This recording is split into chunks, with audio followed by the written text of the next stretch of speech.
2020 गलवान घाटी 20 भारतीय सैनिक शहीद हुए। इसके बाद भारत ने चाइना के खिलाफ कई बड़े फैसले लिए। चाइनीज ऐप बैन हुए, निवेश के नियम सख्त हुए, सरकारी ठेकों में चाइनीज कंपनियों की एंट्री लगभग बंद कर दी गई।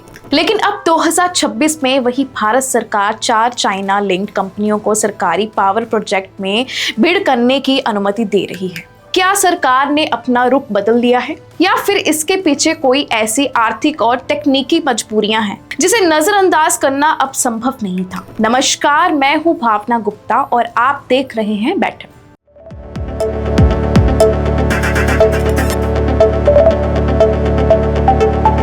आज की रिपोर्ट किसी राजनीतिक बयान की नहीं, बल्कि एक ऐसे सरकारी फैसले की है जिसने नई बहस छेड़ दी। एक तरफ सरकार कह रही है कि ये फैसला देश की बिजली परियोजनाओं को समय पर पूरा करने के लिए जरूरी है। दूसरी तरफ विपक्ष आरोप लगा रहे हैं कि यह चाइना के सामने झुकने जैसा कदम है।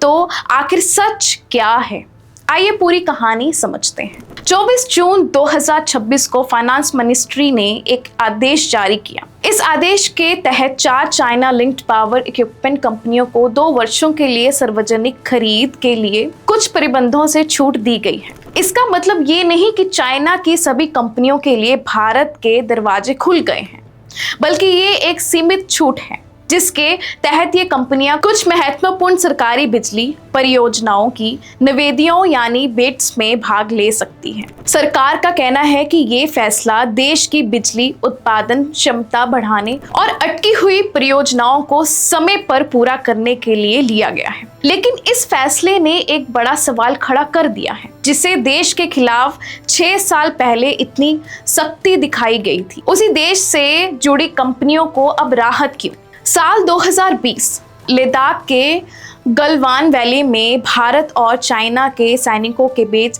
हिंसक झड़प हुई। इस घटना में भारत के 20 जवान शहीद हुए।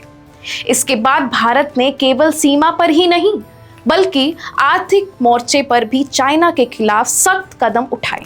सैकड़ों चाइनीज ऐप पर प्रतिबंध लगाया, प्रेस नोट 3 लागू किया गया, जिसके तहत भारत की सीमा से लगे देश से आने वाले निवेश के लिए सरकारी मंजूरी अनिवार्य कर दी गई। सरकारी खरीदी के नियम भी बदल दिए गए। चाइना से जुड़ी कंपनियों के लिए सरकारी परियोजनाओं में हिस्सा लेना बेहद मुश्किल बना दिया गया। उस समय सरकार का संदेश साफ था, राष्ट्रीय सुरक्षा सर्वोपरि है। असल बदलाव भारत की अर्थव्यवस्था और उद्योग की जरूरतों में दिखाई देता है। पिछले कुछ वर्षों में भारत ने मैन्युफैक्चरिंग बढ़ाने की कोशिश जरूर की, लेकिन पावर सेक्टर में कई महत्वपूर्ण मशीनें, turbines, boilers, high voltage equipment और कंट्रोल सिस्टम अब भी बड़ी मात्रा में चाइना से आता है। कई सरकारी बिजली परियोजनाओं में देरी होने लगी। कुछ मामलों में जरूरी इक्विपमेंट समय पर नहीं मिला। कई कंपनियों ने बताया कि भारत में अभी भी कुछ तकनीकियों का पर्याप्त घरेलू उत्पादन नहीं हो पा रहा है। यही वजह बताई जा रही है कि मिनिस्ट्री ऑफ पावर ने फाइनेंस मिनिस्ट्री से अनुरोध किया कि कुछ मामलों में सीमित छूट दी जाए ताकि महत्वपूर्ण परियोजनाएं रुकी नहीं। सरकार का तर्क है कि भारत तेजी से बिजली की मांग बढ़ाने वाले देशों में शामिल है। डाटा सेंटर्स बढ़ रहे हैं, इलेक्ट्रिक व्हीकल का इस्तेमाल बढ़ रहा है, नई metro projects, rail electrification, green hydrogen और रिन्यूएबल एनर्जी प्रोजेक्ट्स के लिए बड़ी मात्रा में पावर इंफ्रास्ट्रक्चर की जरूरत है।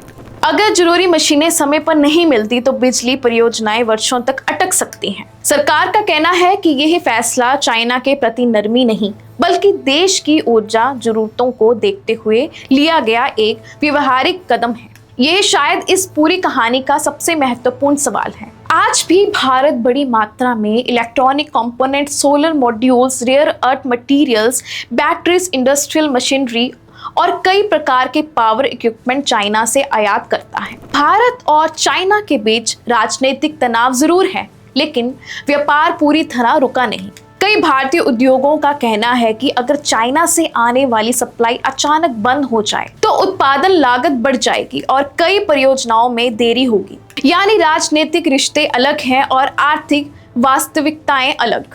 कांग्रेस नेता जयराम रमेश ने इस फैसले को कैलिब्रेटेड कैप्चुलेशन बताया। उनका कहना है कि सरकार एक तरफ आत्मनिर्भरता की बात करती है और दूसरी तरफ चाइना से जुड़ी कंपनियों को राहत देती है। विपक्ष सवाल उठा रहा है कि अगर राष्ट्रीय सुरक्षा के कारण 2020 में प्रतिबंध लगाए गए थे तो अब ऐसा क्या बदल गया कि उन्हीं कंपनियों को फिर मौका दिया जा रहा है। उनका आरोप है कि सरकार अपनी पुरानी नीति से पीछे हट रही है। सरकार का कहना है कि ये कोई व्यापक नीति परिवर्तन नहीं है, यह केवल कुछ विशेष परियोजनाओं के लिए सीमित और अस्थायी छूट है। सुरक्षा जांच पहले की तरह जारी रहेगी, हर कंपनी को जांच प्रक्रिया से गुजरना होगा। संवेदनशील परियोजनाओं में पहले की तरह अतिरिक्त निगरानी रहेगी। सरकार का दावा है कि राष्ट्रीय सुरक्षा से कोई समझौता नहीं किया गया है। ये फैसला एक बड़ी सच्चाई की ओर इशारा करता है। भारत पिछले कुछ वर्षों से मैन्युफैक्चरिंग में आत्मनिर्भर बनने की दिशा में तेजी से काम कर रहा है, लेकिन कुछ क्षेत्रों में अभी भी विदेशी तकनीकी और मशीनों पर निर्भरता पूरी तरह खत्म नहीं हुई है। पावर सेक्टर उन्हीं क्षेत्रों में से एक माना जाता है। यानी सरकार के सामने दो विकल्प थे, या तो परियोजनाओं में लंबी देरी स्वीकार की जाए या कुछ सीमित शर्तों के साथ कुछ कंपनियों को अस्थायी राहत दी जाए। सरकार ने दूसरा रास्ता चुना। यही सबसे बड़ा राजनीतिक सवाल है। सरकार इसे व्यवहारिक निर्णय बता रही है। विशेषज्ञों का एक वर्ग मानता है कि दुनिया की लगभग हर बड़ी अर्थव्यवस्था राष्ट्रीय सुरक्षा और आर्थिक जरूरतों के बीच संतुलन बनाने की कोशिश करती है। भारत भी शायद उसी दौर से गुजर रहा है। एक तरफ सीमा पर सतर्कता है, दूसरी तरफ उद्योग, बिजली और विकास की जरूरतें हैं। यानी चुनौती यह है कि सुरक्षा भी बनी रहे और विकास भी रुके नहीं। तो आज की तस्वीर कुछ ऐसी है। 2020 में गालवा के बाद इंडिया ने चाइना के खिलाफ सख्त आर्थिक कदम उठाए। 2026 में सरकार ने 4 चाइना लिंक पावर इक्विपमेंट कंपनियों को सीमित अवधि के लिए कुछ सरकारी बिजली उपयोगों में बिड करने की अनुमति दी। सरकार कहती है कि ये फैसला देश की ऊर्जा जरूरतों और अटकी परियोजनाओं को पूरा करने के लिए जरूरी था। विपक्ष इसे सरकार की नीति से पीछे हटना बता रहा है।